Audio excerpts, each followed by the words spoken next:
Now this, a lot of debate recently about tax cuts and whether they produce economic growth. So let's look at the Reagan tax cuts and their effect. In January 1983, tax rates dropped.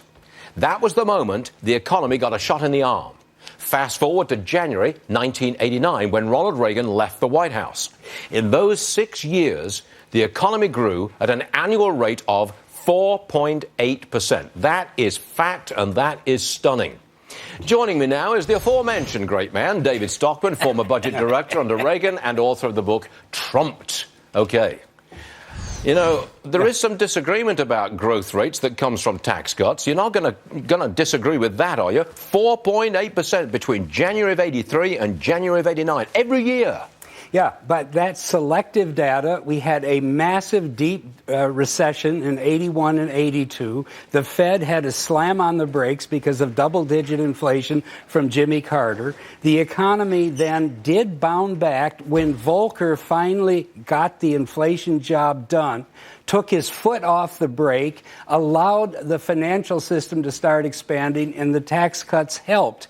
Beyond that, they were funded with massive deficits. We added $1.8 trillion. So between the monetary ease, the massive deficits, you got that growth, but you can't ignore the the reason for it. All right. Okay. Are you still going to tell us that if we get massive tax cuts from Donald Trump, President Donald Trump, we still won't get 4.5% growth? Absolutely not. There's not a snowball's chance because it didn't happen then. I'm telling you guys over and over, if you take 1981 to 89 as a whole, growth was 3.4%.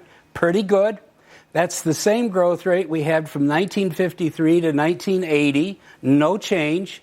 What we have now is an economy that is so impaired with debt, 64 trillion, not one or two. A government that is so buried in deficits and debt that it couldn't do the kind of massive deficit finance tax cuts that accidentally happened under Ronald Reagan. He wanted a balanced budget. He wasn't a Keynesian. He did. He was an anti-Keynesian. And he wanted to cut spending. But he tripled the national debt by accident. It was the Democrats in Congress who would not balance the budget, who would not cut spending. I would say as the budget director, I have more credibility on that than anyone else, and I can tell you right now the Republicans wouldn't cut it either.